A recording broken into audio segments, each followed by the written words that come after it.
Bonjour, bienvenue à l'écoute de Monde Numérique, l'émission 100% tech chaque samedi sur toutes les plateformes de podcast. Au sommaire cette semaine, les réseaux sociaux face au défi de la modération en temps de guerre. On en parlera avec Lisa de Bernard. X qui pourrait devenir payant pour tout le monde. L'intelligence artificielle qui coûte une véritable fortune, nous expliquera le journaliste Jérôme Marin. Enfin, toujours dans l'actu, l'euro numérique sur les rails et l'abonnement à Netflix qui va encore augmenter. Dans le débrief transatlantique avec mon camarade Bruno Guglielminetti de Montréal, en fait, nous irons aux États-Unis, à Seattle, au siège d'Amazon, pour parler du futur du e-commerce. L'innovation de la semaine, une intelligence artificielle 100% française, destinée au monde médical. Enfin, les interviews de Monde Numérique. L'entrepreneur Freddy Mini qui lance une start-up étonnante pour monétiser vos données personnelles en échange de publicité en ligne. La 5G, on va en parler. Où en est-elle? À quoi sert-elle vraiment? On verra ça avec le PDG d'Ericsson France que j'ai rencontré. Enfin, retrouver son visage dans un film porno avec lequel on n'a rien à voir. C'est le phénomène de sextorsion. On verra ça avec Benoît Grunemwald, spécialiste cybersécurité chez EZ, partenaire de Monde Numérique. Voilà, c'est le programme. Bienvenue dans Monde Numérique, l'hebdo du 21 octobre 2023. Monde Numérique, Jérôme Colombin.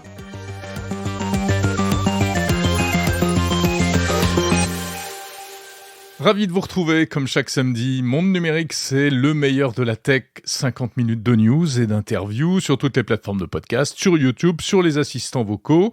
Abonnez-vous, parlez-en à vos amis. Abonnez-vous également à la newsletter sur le site mondenumérique.info. Et puis une question cette semaine. Tiens, j'ai envie de savoir comment choisissez-vous les podcasts que vous écoutez? Comment est-ce que vous les cherchez? Comment est-ce que vous les retrouvez? Est-ce que c'est par le bouche à oreille, par Google? Est-ce que c'est directement dans votre appli de podcast en tapant des mots-clés? Et d'ailleurs, quels mots-clés? Technologie, actualité des technologies, ActuTech, etc. Je serais très curieux de le savoir, alors n'hésitez pas, si vous avez 2 secondes, envoyez-moi un petit message. Vous trouverez le lien pour m'envoyer un message écrit ou vocal dans la description de cet épisode. Je vous en remercie par avance. L'actu de la semaine. L'actu de la semaine, comme chaque semaine, c'est avec Lisa de Bernard. Bonjour Lisa. Bonjour Jérôme.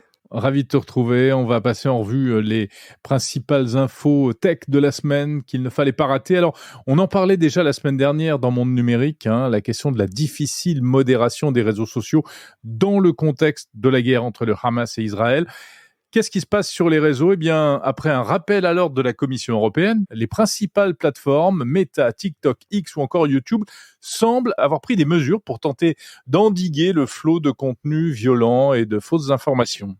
Et oui, et du côté du groupe Meta, détenteur d'Instagram, Facebook, Thread et WhatsApp, des centaines de milliers de messages ont été supprimés.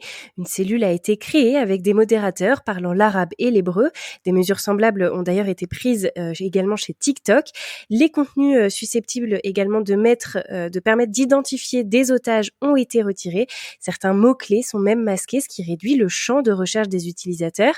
Mais la tâche est ardue, Jérôme, surtout lorsque l'on sait que 166 millions de messages liés au conflit ont été décomptés sur Twitter, Facebook, Instagram, YouTube et TikTok depuis le 7 octobre par la société de veille VisiBrain, soit 47% de plus que lors d'un événement comme la Coupe du Monde de football 2022, l'une des plus commentées du monde. C'est dire effectivement l'ampleur que prend ce conflit sur notamment les supports numériques. Alors, donc, modération, enfin en tout cas, prise en compte du problème par les réseaux sociaux, mais il y a un effet pervers, c'est qu'ils sont accusés du coup de prendre parti dans le conflit. Et oui, des défenseurs de la cause palestinienne notamment dénoncent une forme de censure. Ils dénoncent la pratique du shadowbound qui consiste à réduire la visibilité d'un compte en évitant de le faire apparaître dans les fils d'actualité. Une pratique accentuée par les signalements répétés de certains comptes des défenseurs de la cause.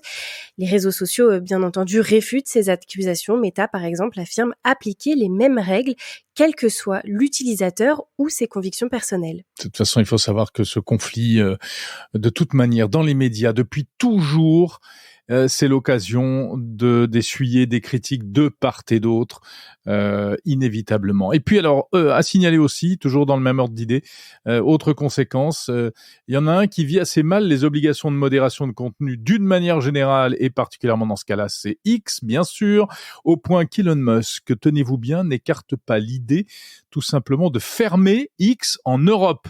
Oui, c'est le média économique américain Business Insider qui le dit.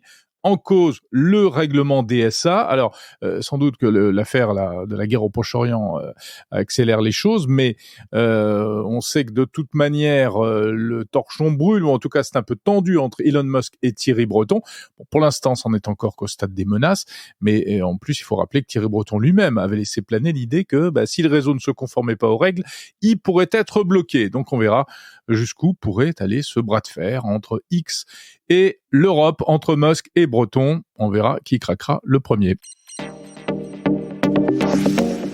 Tiens, X, on en parle justement. Faudra-t-il bientôt payer pour tweeter ? C'est la dernière trouvaille d'Elon Musk. La plateforme teste un abonnement annuel payant qui donnera le droit d'envoyer des messages. Alors, rien à voir avec l'abonnement premium à 100 € qui existe déjà, 100 € par an, qui offre des privilèges, la coche bleue, les tweets longs, etc. Là, Lisa, c'est un abonnement de base qui coûterait $1, c'est ça ? Exactement, $1 par an ou 0,95 centimes d'euros pour avoir le droit d'interagir sur Twitter. $1 par an, sinon on pourrait seulement lire les contenus mais pas donner son avis. Pas de panique, pour l'instant ça reste qu'un test et cela concerne uniquement la Nouvelle-Zélande et les Philippines et seulement les nouveaux abonnés, mais le test pourrait rapidement s'étendre au reste du monde. Et alors pourquoi cette décision ? C'est ça qu'il faut expliquer, si on le sait. La motivation déjà n'est pas pécuniaire puisqu'il s'agirait avant tout de lutter contre les faux profils et les bots, les robots. D'ailleurs, la formule payante s'appelle Not a Bot. Elon Musk a la phobie des bots, on le sait, et des faux profils sur X. Il s'est d'ailleurs engagé à lutter contre. Donc faire payer même une somme minime serait un moyen de freiner les ardeurs des fermatrolls, ces usines numériques qui opèrent parfois des milliers de faux comptes, des faux comptes qui polluent les échanges sur X et font des arnaques ou de la désinformation. Alors même si l'objectif affiché n'est pas de faire rentrer de l'argent, cela pourrait quand même rapporter de l'argent si l'on considère le nombre d'utilisateurs actifs, environ 330 millions d'utilisateurs à travers le monde. Enfin bon, avant que 100% des utilisateurs de X mettent la main au porte-monnaie, à mon avis, il s'écoulera du temps. C'est compliqué pour Elon Musk, puisque, encore une fois, c'est une mesure qui pourrait décourager certains de rester sur la plateforme. Une de plus. L'intelligence artificielle, ça coûte un pognon de dingue. Et ça commence à devenir un problème pour les entreprises spécialisées en IA. Par exemple, ChatGPT, en 2022, aurait coûté $500 millions à la société OpenAI. Chaque requête coûte plus de 30 centimes d'euros. C'est beaucoup plus cher que des requêtes Google, par exemple. Alors, certes, grâce à l'abonnement payant de ChatGPT, OpenAI gagnerait quand même $100 millions par mois, donc tout va bien pour elle. Mais n'empêche, ce coût élevé de l'IA, ça pourrait freiner son développement d'une manière générale, Lisa. Forcément, puisque qui dit puissance d'un logiciel dit aussi besoin de beaucoup de ressources informatiques pour l'entraîner et le faire fonctionner. C'est ce que l'on appelle les coûts d'inférence qui se révèlent être de véritables gouffres financiers, comme me l'expliquait d'ailleurs Jérôme Marin, fondateur de la newsletter Cafétech. Aujourd'hui, quand on développe un logiciel, on a des coûts importants au départ pour créer le logiciel et puis après, petit à petit, on amortit ce logiciel. Plus on a d'utilisateurs, plus on amortit ce logiciel et on peut commencer à gagner de l'argent. Les services qui sont généralement payants, même en faisant payer, finalement, ces services ne gagnent pas d'argent. Et donc, il y a l'exemple de GitHub, qui est une plateforme utilisée par les développeurs, qui a été rachetée par Microsoft il y a quelques années. Cette IA est vendue $10 par mois et pourtant, GitHub perd de l'argent. Selon le Wall Street Journal, ils perdraient $20 par mois. Donc, c'est-à-dire que ça leur coûte $30 à faire fonctionner, ça leur rapporte que 10. Et du coup, il n'y a pas d'économie d'échelle. Et plus les IA sont populaires et plus donc elles coûtent de l'argent et plus c'est difficile pour ces entreprises de générer des profits. Voilà, donc c'était Jérôme Marin, fondateur de la newsletter Cafétech et vous pouvez d'ailleurs retrouver son article directement sur son site. Un coup d'œil du côté de la Chine maintenant, où le fabricant de smartphones Huawei fait un tabac auprès des consommateurs, au point même de grappiller des parts de marché à l'américain Apple, et c'est notamment le dernier fleuron de la marque Huawei, le Mate 60, qui rencontre un vrai succès. Une vraie petite victoire pour le fabricant chinois Huawei qui était très affaibli depuis 2019 en raison des sanctions américaines à son encontre, privé des logiciels Google et des composants électroniques américains. Et donc Huawei peut dire merci au Mate 60, il faut le dire, c'est le premier smartphone 5G de la marque. Le chinois ne pouvait pas en fabriquer en raison de la guerre avec les États-Unis sur les semi-conducteurs. Il aurait eu recours à des usines fantômes enregistrées sous le nom d'autres sociétés pour contourner l'embargo américain sur les technologies 5G. L'appareil qui est très haut de gamme rencontre un immense succès auprès du public chinois. À l'inverse, les ventes d'iPhone Apple sont mal en point avec un déclin à 2 chiffres. Et donc, selon les analystes, cette tendance positive pour Huawei devrait se confirmer au cours de l'année prochaine. Retour en Europe avec une décision qui va peut-être nous emmener très loin dans les années à venir. L'euro numérique se met en place, ma chère Lisa. Et oui, ce mercredi 18 octobre, la Banque Centrale Européenne a lancé la phase d'expérimentation de l'euro numérique. Alors, l'euro numérique, qu'est-ce que c'est ? Eh bien, ça sera une monnaie numérique européenne, comme son nom l'indique, c'est-à-dire totalement dématérialisée. La différence avec le fait d'utiliser sa carte bancaire pour payer sur Internet, eh bien, pas besoin de compte en banque, pas besoin de carte bancaire, on aura juste un porte-monnaie virtuel et ce sera gratuit, aucun frais. Ce sera un peu comme de l'argent liquide dématérialisé et donc il s'agit de contrer les crypto-monnaies privées qui sont de plus en plus utilisées. Mais cela soulève des interrogations et même des craintes. La crainte d'être suivi à la trace par l'État dans tous nos paiements par exemple. En tout cas, ce n'est pas pour tout de suite, Jérôme, les tests vont durer encore 2 ans au moins et après seulement on verra si cela pourra être généralisé. Et on termine avec une mauvaise nouvelle pour les abonnés. Netflix, oui, Netflix va encore augmenter ses tarifs. Et oui, c'est un sale coup pour les abonnés. La plateforme américaine revoit à la hausse 2 de ses forfaits mensuels. L'abonnement essentiel, actuellement à 8,99 € par mois, passe à 10,99 €. L'abonnement premium, lui, passe à 19,99 € au lieu de 17,99 €. Pas de changement en revanche pour les abonnements standards à 13,49 € et standard avec pub à 5,99 € par mois. On remarquera donc qu'en 10 ans, l'abonnement le plus cher de Netflix a augmenté de 66%. Cela n'empêche pas la plateforme d'enregistrer des profits records avec 1,7 milliard de dollars au 3e trimestre 2023. Netflix a même gagné 8,8 millions d'abonnés malgré ou grâce à la limitation du partage de comptes. Mais forcément, si c'est de plus en plus cher, ça rapporte de plus en plus d'argent et visiblement, ça ne fait pas fuir en masse les abonnés. En tout cas, pour l'instant, donc tout va bien pour Netflix. Merci beaucoup, Lisa de Bernard. C'était l'actu de la semaine et je serai ravi, bien entendu, de te retrouver la semaine prochaine, si tu le veux bien. Et c'est un plaisir partagé. Le rendez-vous est pris. À la semaine prochaine.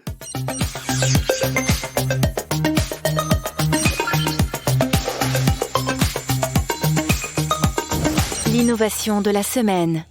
L'innovation dont je voudrais vous parler cette semaine, c'est un assistant intelligent pour le monde médical et c'est un outil 100% français. Imaginez un jour votre médecin ou un employé dans un hôpital qui, au lieu de fouiller dans votre dossier médical pour trouver des réponses à telle ou telle question, eh bien pourra tout simplement poser la question en langage naturel à un assistant intelligent comme ChatGPT. L'assistant lui répondra en langage naturel lui aussi, en se basant sur l'ensemble des données qu'il détient sur vous. En tout cas, c'est la promesse de cet outil développé par DocaPost, la filiale de la Poste chargée de l'innovation numérique, qui vient de mettre au point, en partenariat avec 3 acteurs français spécialistes de l'IA, la société LightOn, l'entreprise Aleia et la société Numspot, un chatbot dédié au monde médical. Parce que les chatbots basiques, les anciens, on va dire, fonctionnent selon ce qu'on appelle des arbres de décision. Tout est écrit à l'avance. On essaie de prévoir vos questions et puis de vous faire cheminer dans tel et tel raisonnement pour vous apporter la réponse. C'est pour ça qu'en général, ces chatbots qu'on trouve sur les sites marchands notamment ne servent vraiment pas à grand-chose. Si on a besoin de rien, on peut s'adresser à eux, c'est sûr. L'intelligence artificielle, en revanche, aborde les choses de manière complètement différente puisqu'elle elle traite véritablement le langage et elle est capable de faire des corrélations pour formuler ensuite des réponses beaucoup plus intelligentes, entre guillemets. Ça ne veut pas dire que l'IA comprend vraiment ce que vous dites, mais elle fait croire qu'elle comprend et on a beaucoup plus l'impression de converser véritablement. Bon, ça c'est ChatGPT. Mais le problème, c'est qu'on ne peut pas utiliser ChatGPT pour la santé parce que il y a de gros problèmes de confidentialité, de souveraineté des données. On va pas comme ça délivrer, mettre toutes les données de santé des Français sur les serveurs d'OpenAI. Certainement pas. Les données de santé sont des données sensibles. Il faut donc une IA générative de confiance qui soit développée spécialement pour le monde médical, entraînée avec les données de santé, avec un maximum de sécurité pour préserver la confidentialité de ces données, la vie privée des patients. À l'arrivée, tout le monde bénéficiera de ces innovations, bien sûr, mais personne n'a envie que son dossier médical soit ouvert et accessible aux quatre vents, bien entendu. Donc, l'enjeu, c'est de créer un ChatGPT pour la santé qui soit vraiment efficace. Il sera destiné aux soignants, pas aux patients. La cible, ce sont les acteurs publics et privés qui exploitent ces fameuses données sensibles. Selon l'un des responsables du projet, qui s'exprimait récemment dans Les Échos, les médecins vont en raffoler. Bon, ça c'est la promesse. Maintenant, on attend de voir, parce qu'en général, ce genre d'outil, ça peut être assez décevant. Mais c'est quand même intéressant. Ça vient d'être annoncé. On verra ce que cette IA spéciale santé 100% française sera réellement capable de faire. Et puis, ça dépendra notamment des données avec lesquelles elle va pouvoir s'entraîner. Car toute la problématique est là. Il faut pouvoir accéder à suffisamment de données. On essaiera d'en savoir plus sur ce sujet et peut-être de recevoir prochainement dans Monde Numérique un responsable de Docapos pour en parler. En attendant, attachez vos ceintures. On passe au débrief transatlantique avec Bruno Guglielminetti de Montréal.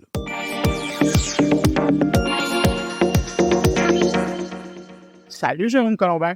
Salut Bruno, comment tu vas ? Écoute, j'ai l'impression que tu n'es pas tout à fait dans ton environnement normal cette semaine, puisque tu m'appelles de Seattle, c'est bien ça ? Oui, effectivement.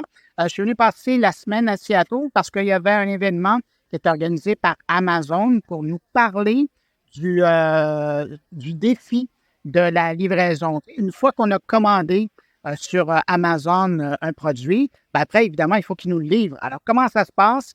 Eux, ils sont toujours en train d'essayer d'innover pour, évidemment, pour que, d'une part, ça coûte moins cher, et pour être plus efficace et que l'expérience soit plus intéressante pour les consommateurs. Et c'est un peu ça qu'on nous a présenté cette semaine. Et donc, j'imagine que tout cela se fait grâce à un maximum de technologie. Écoute, c'est pour des geeks comme nous, là, c'est le bonheur. C'est de voir ça.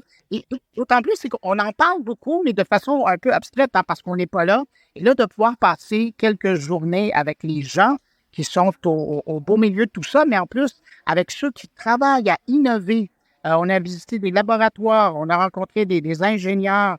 Et là-dedans, moi, pour vraiment être très concret, là, moi, ce que je retiens, par exemple, il y a 2 robots qu'on a croisés, littéralement. Il y en a un qui s'appelle Hercule.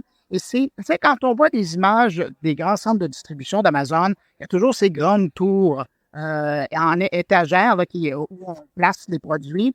Et bien, maintenant, ils ont créé une nouvelle génération de petits robots qui s'en vont sous ces étagères-là. Et c'est tellement précis, c'est tellement intelligent comme utilisation et efficace qu'ils arrivent à être plus performants de 25 dans toute l'opération. Imagine. Puis l'autre robot... Mais pardon, Bruno, pardon de t'interrompre, c'est toujours les petits robots qu'on connaît, qu'on a vu beaucoup maintenant, qu'on a vu beaucoup en vidéo, qui ressemblent un peu à des aspirateurs robots, c'est ça? Exactement ça, oui. Okay. J'aurais pas mieux écrit la chose. Et puis, l'autre robot qui vraiment marque l'imaginaire, c'est Digit. Et là, c'est vraiment un androïde sur 2 pattes. Je veux dire un androïde. C'est un droïde sur 2 pattes. Et il se promène et il est capable de prendre des bacs et de se déplacer et d'aller les placer ailleurs. Alors, il a une flexibilité que j'envie parce qu'il arrive à descendre rapidement très bas, à monter très haut. Lui, il n'y a pas de problème de dos, là. Et alors, il est capable de faire ça. Et ils sont même capables, et c'était bien parce que normalement, quand on regarde des droïdes, ils sont toujours tout seuls. Mais là, il y en avait plusieurs qui travaillaient ensemble et on voyait qu'ils arrivaient à gérer leur temps. Évidemment, tout ça est contrôlé par ordinateur, par intelligence artificielle. Et c'est là qu'on voit jusqu'où on peut se rendre pour arriver à peaufiner. Mais évidemment, la question qui est soulevée là-dedans, c'est que s'il y a des robots qui font ce boulot-là, C'est-à-dire qu'il y a des humains qui ne le feront pas. Hmm. Et quand on soulève cette question-là avec les gens d'Amazon, ils disent non, ça, les robots, c'est pour travailler avec les humains. Et les humains, ben, on va leur permettre d'avoir plus de temps pour faire des trucs plus intéressants que de se promener avec des bacs. Oui, bon, ça c'est un peu toujours l'argumentaire. Hein. Moi, c'est ce que je dis à mes amis quand ils me parlent de robots, mais au fond de moi, je sais que c'est pas vrai. On sait très bien que dans les magasins où on a mis des caisses automatiques, on en a profité pour licencier des caissiers et des caissières. Hein. Donc c'est vrai que, mais il faut toujours enrober ça avec un petit discours rassurant. Voilà. Oui, mais de l'autre côté, à ce propos-là, moi, j'embarque un peu parce que, tu le sais, hein, depuis la pandémie, il y a eu énormément de prises de retraite. Les gens, les entrepreneurs sont toujours à la recherche d'employés, Oui, ce qui n'était pas le cas avant c'est la vrai. pandémie. Alors, ça vient régler une partie du manque de main-d'œuvre. Mm. Mais évidemment, il ne faut pas être naïf, il y a aussi des emplois qui vont être créés par des machines. Oui, puis T'as raison. il faut pas oublier, alors des emplois qui sont pris par des machines, c'est vrai, mais il faut pas oublier aussi tout l'aspect bénéfique. Ce sont des tâches pénibles et remplacer des tâches pénibles par des machines, mais c'est quand même ce que l'homme a pu inventer de mieux sur Terre. Hein. Ouais. Ça supprime des emplois à court terme, mais ce sont souvent des emplois pénibles. Et là, typiquement, c'est le cas. Donc, c'est impressionnant. J'ai vu tes images de ce petit droïde posté sur les réseaux sociaux. Je vais te poser une colle, Bruno. Est-ce que c'est vraiment Amazon qui l'a conçu et qui le fabrique? Parce qu'il me semblait l'avoir vu au CES de Las Vegas chez un autre constructeur. Eh ben, j'ai fait mes devoirs et c'est effectivement un autre constructeur qui l'a fait pour Amazon, alors que le petit Hercule qui, lui, est sous les casiers, là, c'est une production d'Amazon. Mais effectivement, le robot, c'est un tiers. Je pense que c'est une entreprise en Ohio qui a fait ce robot-là. D'ailleurs, j'ai croisé le président de cette entreprise-là sur place et il est bien fier de voir qu'Amazon a été séduit par son droïde. Oui, ça doit être un joli marché pour une entreprise qui fabrique des robots comme ça, de passer un contrat avec Amazon. En tout cas, il est assez fin, il est assez esthétique. C'est pas le gros robot qui s'appelle aussi Hercule, je crois, de Boston Dynamics. Ouais, non, c'est ça, ça n'a rien à voir avec. Et à quelque part, j'avais presque une bonne pensée pour R2D2. Parce que c'est vraiment dans ce contexte-là qu'on le voit. C'est vraiment, il a 2 pattes, 2 bras, et puis il se promène avec une bouille intéressante. Ses yeux, ce sont des lumières, alors ça nous interpelle. Ouais. Alors on entend derrière toi, Bruno, les annonces de l'aéroport, puisque on se parle juste avant que tu remontes dans ton avion pour repartir à Montréal, bien entendu. Et donc, est-ce que véritablement tu sens qu'Amazon reste à la pointe en matière de technologie pour le commerce et le e-commerce aujourd'hui? Ben oui, justement, et après avoir passé une semaine comme ça à parler avec les ingénieurs, les gens qui sont dans le développement des solutions, on voit eux, pour des raisons commerciales, ils veulent être en avant de la parade, mais c'est aussi dans l'ADN d'Amazon maintenant de faire de la recherche. Puis il y a une composante importante, hein, c'est quand même AWS, c'est pas tellement loin, c'est l'autre porte à côté, et c'est tout l'infonuagique, c'est toute la puissance de calcul, et tu peux être sûr qu'Amazon en profite aussi. Alors, ils sont les premiers clients de AWS et puis ils en profitent allègrement pour tout ce qui est calcul, tout ce qui est puissance de production informatique. Alors, ça fait un commerçant musclé. Mmh. Ces robots humanoïdes, parce que c'est ça qui est le plus spectaculaire dans l'histoire, est-ce que on va les voir aussi en Europe, tu sais ou pas? Ben, pour le moment, ils sont en train de les tester dans quelques entrepôts ou centres de distribution là, aux États-Unis, mais c'est certain qu'après, ils veulent le faire. Même chose, tu sais, bon, on n'a pas le temps d'en parler et j'en reparlerai un petit peu plus tard, moi, de mon côté, avec François Sorel. Je ne sais pas si tu connais, c'est un journaliste français. Oui, le François Sorel, qui, je crois, était avec toi à Seattle cette semaine. C'est ça. Alors, avec François Sorel, un petit peu plus tard, j'en parle, et je te glisse un mot. Tout le service aérien maintenant, Prime Air, c'est devenu une composante importante chez Amazon et ils ont développé leur propre drone pour faire de la livraison. Et ça, c'est intéressant parce que tu demandais est-ce que ça s'en vient en France. Ben, le drone, la nouvelle version du drone qui est hyper performant, elle arrive, c'est pas l'Europe, elle arrive en Angleterre et puis ça va aussi être en test en Italie. Alors, on peut penser que la France, ça va suivre un peu après. Mais donc, il y a des avancées technologiques auxquelles vous aurez droit en France bientôt. Bon, bah écoute, très bien, parfait. On attend aussi les petits robots livreurs pour les trottoirs qui se préparent également. Voilà. Sinon, de quoi tu parles cette semaine dans mon carnet, juste après notre entretien? Oui, ben justement, alors il y a François Sorel qui va être là pour faire un petit débrief de Seattle Mhm. par rapport à Amazon. Et puis, j'ai aussi d'autres invités d'Amazon avec qui on va parler de développement d'innovation responsable. On va parler d'intelligence artificielle. Et puis, ben, il y a mes collaborateurs habituels qui vont avec ça. Mais toi, de ton côté, tu parles de quoi, là, après? Ah bah écoute, moi je parle d'une start-up franco-américaine assez originale qui s'appelle Constant Place, qui est montée par un monsieur qui s'appelle Luc Julia, qui est pas un inconnu, avec un autre qui s'appelle Freddy Mini également. Et c'est un truc de fou. Ils vont proposer qu'on vende nos données personnelles à des publicitaires plutôt que de se faire spammer gratuitement. L'idée, c'est qu'on paye pour recevoir de la pub, et pour eux, c'est l'avenir du marketing. Voilà, c'est assez incroyable. Sinon, on parle aussi de 5G et de cyber-malveillance, en l'occurrence la sextorsion, le chantage aux images sexuelles. Ah, tu fais vraiment fort cette semaine, hein? Bah écoute, on essaye chacun de notre côté de faire au mieux pour nos auditeurs, mon cher Bruno. Bon, ben, d'ailleurs, en parlant des auditeurs, ben, je salue les tiens. Et je salue les tiens. Puis, Et bon retour, bon vol vers Montréal. Salut Bruno. allez, salut.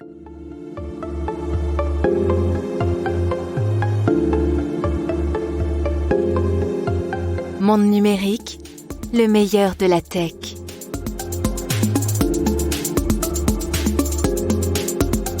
Mes invités cette semaine, Freddy Mini de la startup Constant Place. Vous allez découvrir comment monétiser vos données personnelles. Christian Léon, PDG d'Ericsson France, qui organisait récemment un grand événement à destination de ses clients auquel j'ai participé. Et Benoît Grunemwald de la société EZ pour parler d'un phénomène inquiétant, la sextorsion. Des interviews en version longue si vous écoutez Monde Numérique Premium sur Apple Podcast. Sinon, les interviews intégrales seront à retrouver la semaine prochaine en épisodes séparés.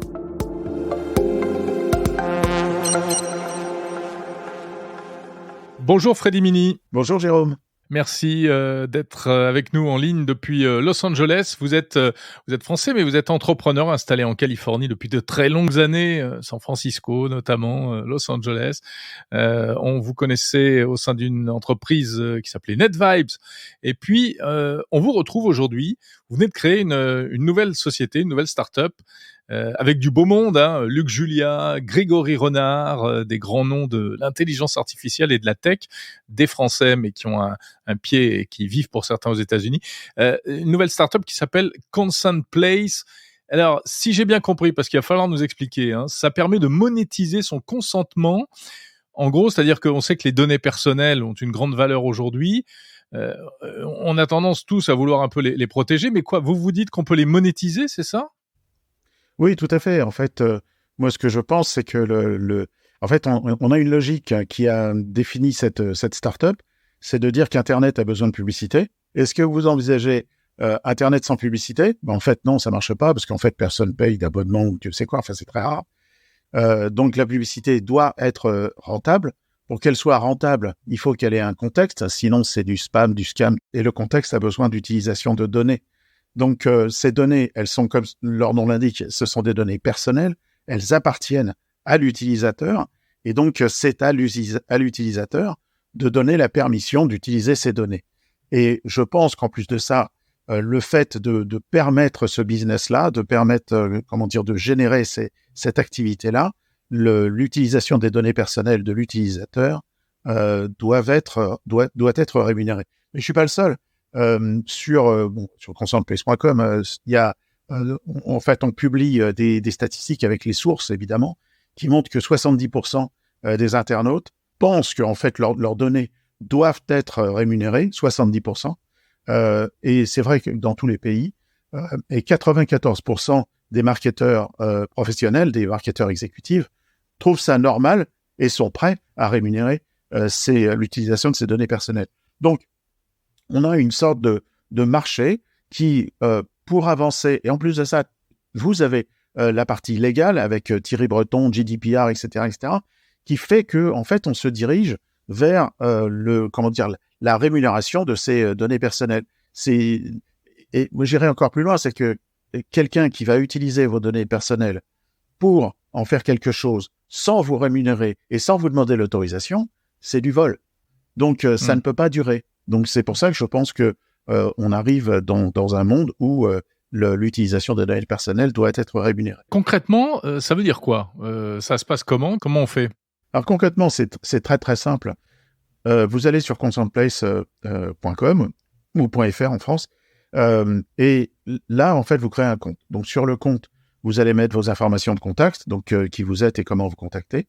Et ensuite, vous allez donner vos informations, vos intérêts, c'est-à-dire ce qui vous intéresse, pour qu'en fait, la publicité ou les marques qui vont vous contacter soient dans un contexte qui vous intéresse. C'est-à-dire que la publicité ne soit pas négative. C'est des choses qui doivent, correspondre à ce que vous cherchez au niveau intérêt, au niveau marque, au niveau mots-clés.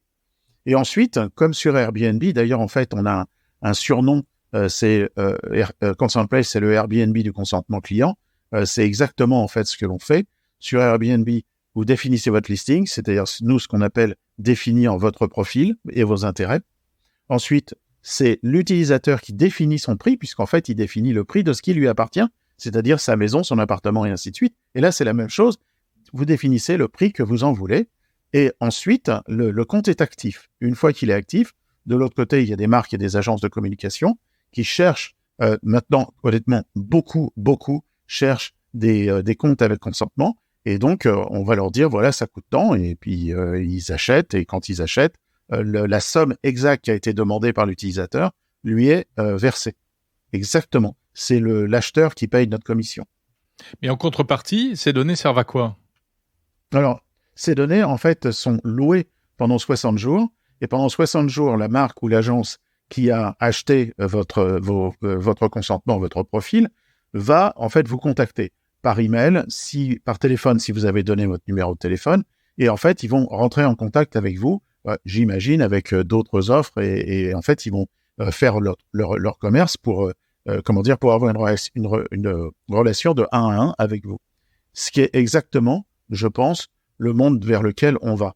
C'est-à-dire, la transformation du marketing, du MarTech, en fait, qui est très large, où on asperge le monde entier pour essayer de voir s'il y a quelque chose qui va jaillir.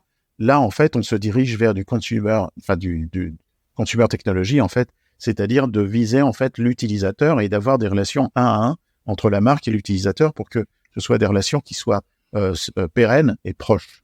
Freddy Mini, quand on parle de données, on parle de quoi ? C'est quoi ? C'est mon nom et puis mes goûts. Est-ce que j'aime les voitures de sport, etc.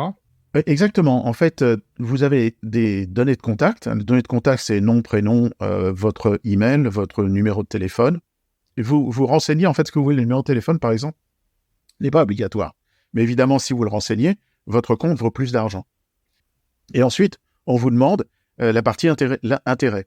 Alors, les intérêts, en fait, on a pris la classification de Google. Donc, c'est 21 sujets. Donc, il y en a forcément quelques-uns qui vous intéressent.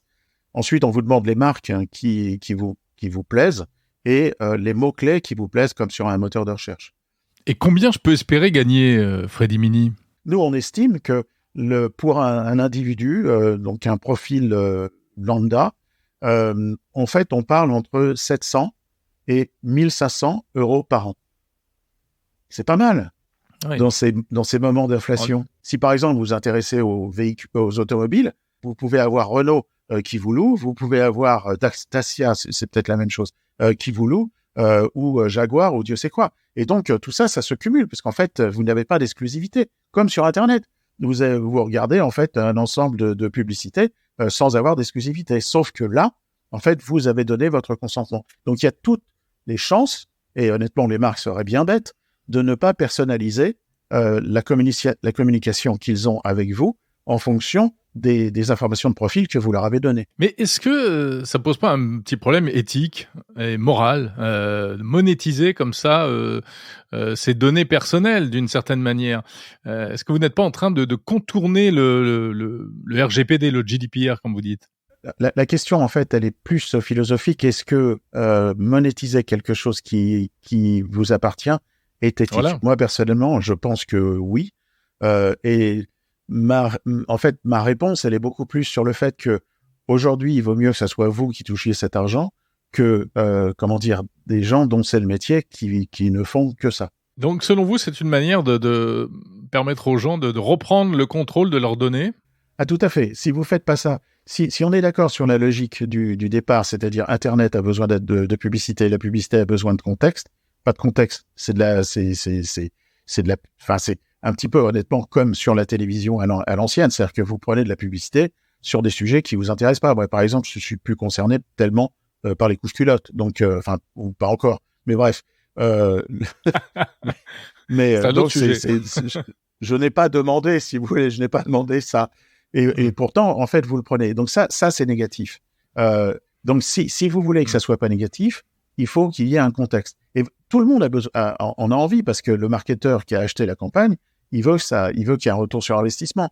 Donc pour qu'il y ait un retour sur investissement, il faut qu'il ait le contexte de la personne où ça va atterrir. Mm-hmm. Et la seule solution, encore une fois, puisque ce sont vos données, c'est de les louer. Et voilà. Ou sinon vous dites non à tout et on se retrouve d'une manière, c'est une impasse.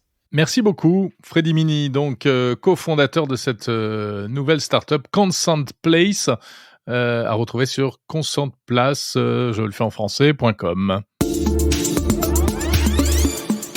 Bonjour Christian Léon. Bonjour. Vous êtes président, directeur général, PDG de Ericsson France. Ravi de vous recevoir dans Monde Numérique, car vous êtes l'un des acteurs importants des télécoms, donc un équipementier, c'est-à-dire qui fabrique non plus les téléphones, vous n'en avez plus, hein, ça c'est de l'histoire ancienne, mais vous avez été vraiment parmi les premiers appareils téléphones mobiles qu'on a tous utilisés. Et en revanche, vous êtes toujours extrêmement présent sur les réseaux, ce qui est moins visible par le grand public, mais qui est évidemment fondamental. Alors en termes de réseau précisément, le tournant qui a été pris il y a peu de temps finalement, c'est le passage à la 5G. Où en est-on aujourd'hui de la 5G? On a l'impression que le décollage est un peu poussif, en tout cas en Europe. Donc, nous fournissons des réseaux mobiles 5G, c'est le cœur de notre métier. Où on en est sur le déploiement de la 5G en Europe, à taille mondiale. La 5G a été lancée il y a 4 ans et demi, donc à la fin de l'année dernière, il y avait 1 milliard d'utilisateurs 5G à travers le monde, 1,5 milliard d'utilisateurs à la fin de cette année. En France, on est sans doute autour de un peu plus de 10 millions d'utilisateurs avec une connexion 5G, un abonnement 5G. Mm-hmm. On est plutôt en retard par rapport au reste, on va dire, des grosses masses géographiques, les US et l'Asie. Par contre, on est plutôt leader sur le marché européen. La 5G avait surtout été présentée comme vraiment une solution miracle, ou en tout cas un outil extrêmement intéressant pour les entreprises. Et où en est-on aujourd'hui ? Alors, sur les cas d'utilisation de la 5G dans le monde des entreprises, donc l'idée, c'est de connecter les choses, connecter les personnes dans une entreprise et d'associer, on va dire, une transformation digitale de l'entreprise. L'Europe et la France, de façon spécifique, est vraiment à la pointe sur le sujet.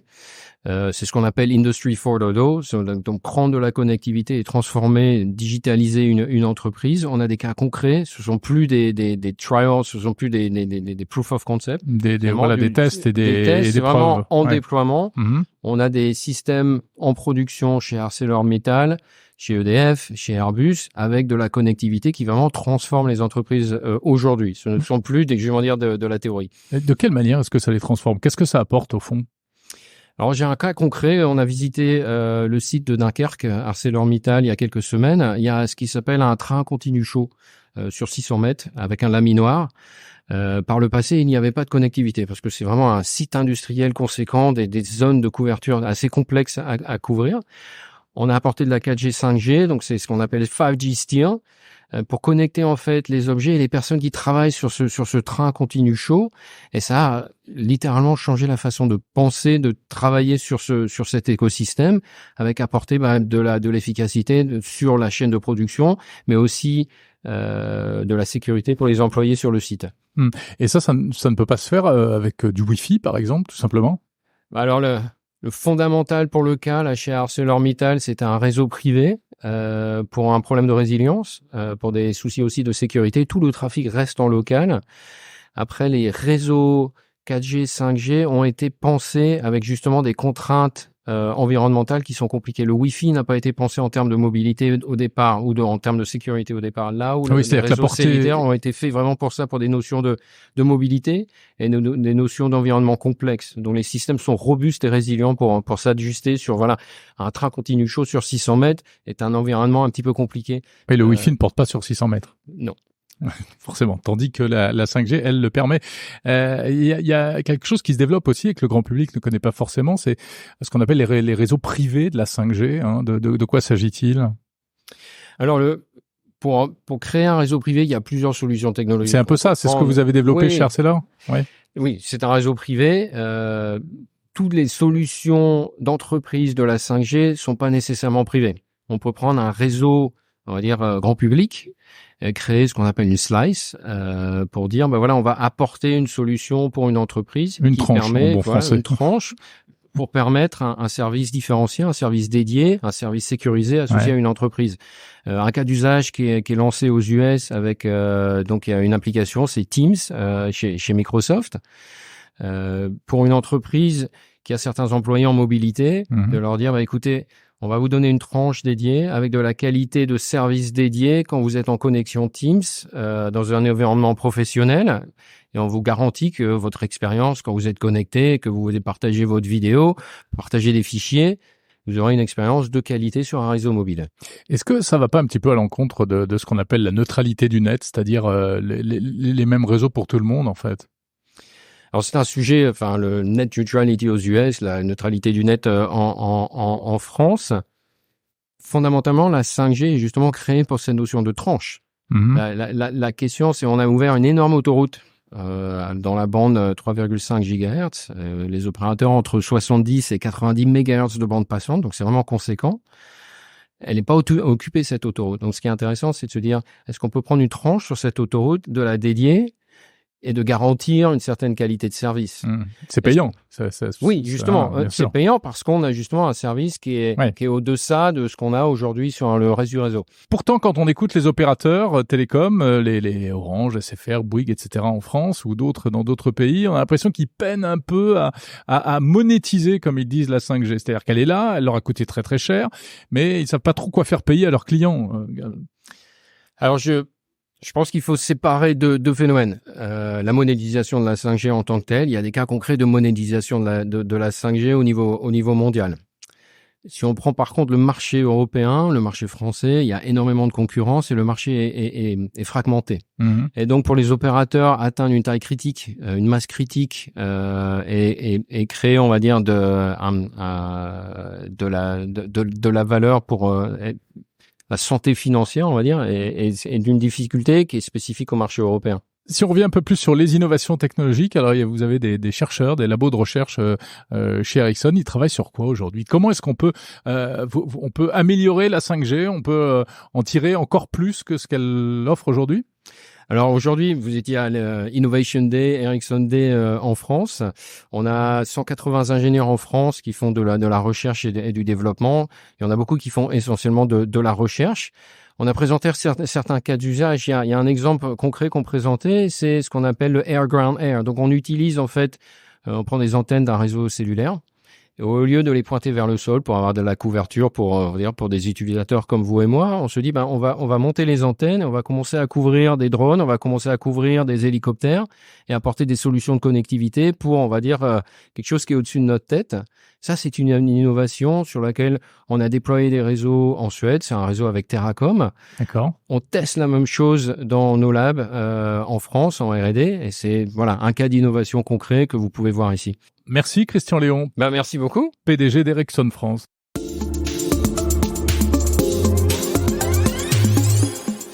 Bonjour Benoît Grunemwald. Bonjour Jérôme. On se retrouve pour notre rendez-vous mensuel consacré à la cybersécurité en partenariat avec EZ. Récemment, le FBI a mis en garde contre une pratique qui semble se développer. Ce sont des pirates qui mettent la main sur des photos liées à des chirurgies esthétiques. Et le but du jeu, c'est de dévoiler des photos intimes. C'est un vrai phénomène qu'on appelle sextorsion.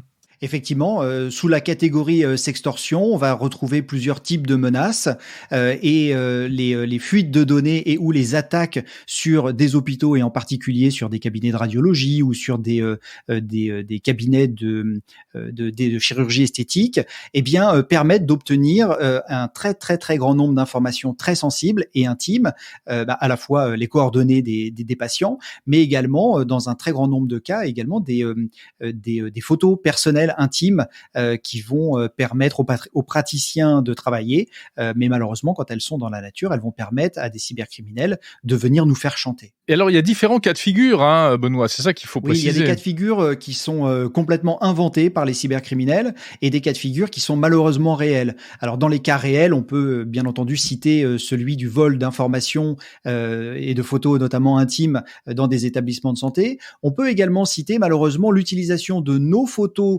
tout à fait non intimes, par exemple des photos de profil sur les réseaux sociaux, qui vont être utilisées pour créer soit des photos à caractère sexuel, soit directement avec l'intelligence artificielle modifier une vidéo pornographique pour intégrer le visage de la personne et faire croire qu'elle est dans cette vidéo.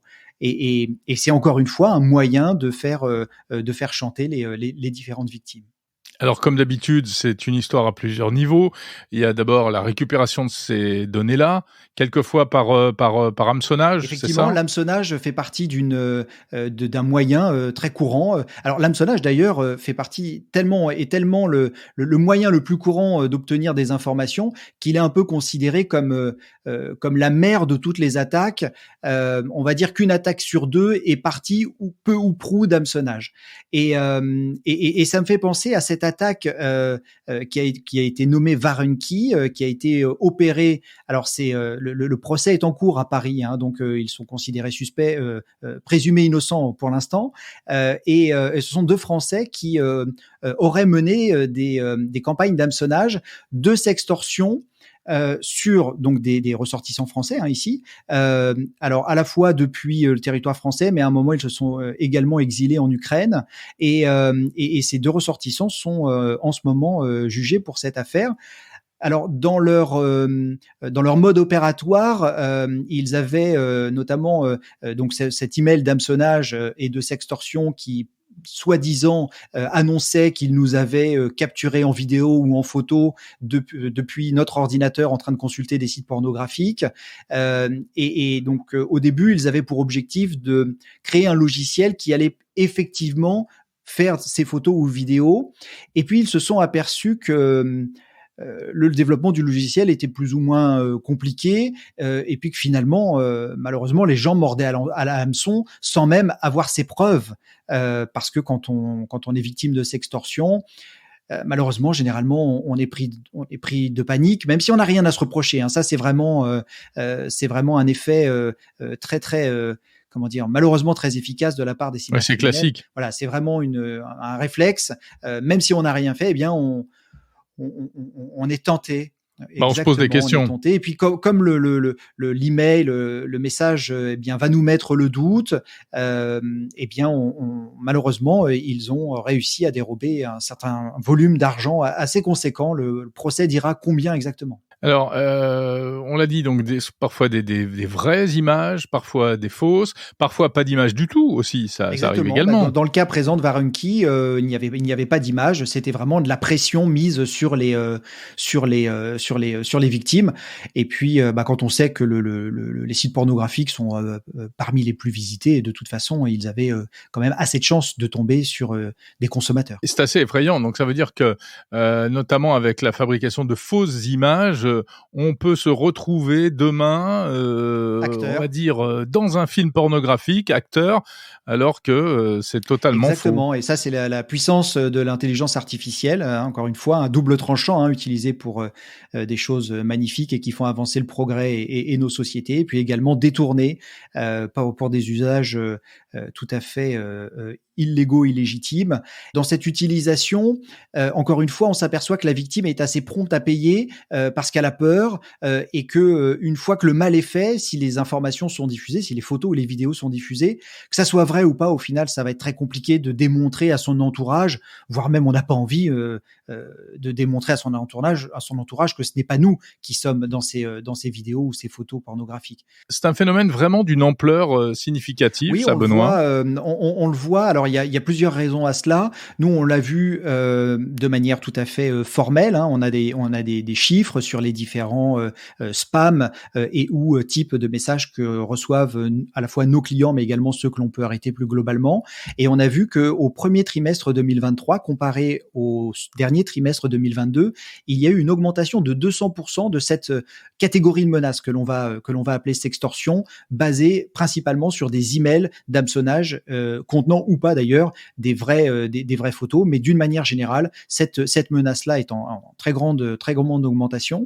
Et puis, c'est malheureusement aussi lié aux fuites de données qui, elles, sont aussi en constante augmentation. Et donc, on l'a vu, si le FBI met en garde les utilisateurs contre des fuites de données notamment dans des cabinets de radiologie, eh bien, c'est qu'il y a un réel danger et que celui-ci est concret. Merci beaucoup, Benoît Grunemwald, expert cybersécurité chez EZ.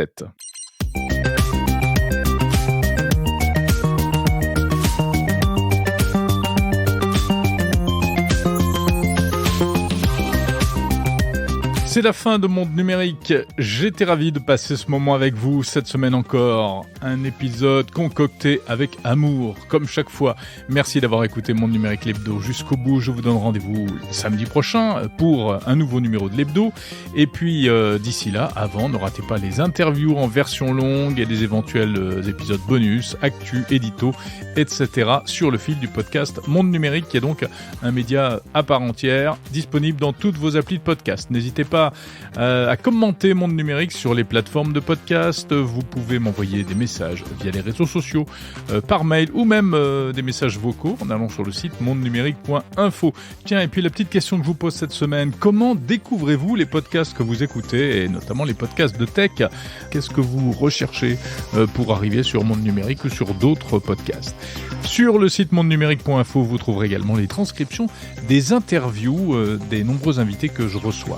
Profitez-en lorsque vous serez sur le site pour vous abonner à la newsletter. Surtout, invitez vos amis à écouter Monde Numérique, le podcast, et à s'abonner. Je vous souhaite une très bonne semaine, pleine de tech. Salut.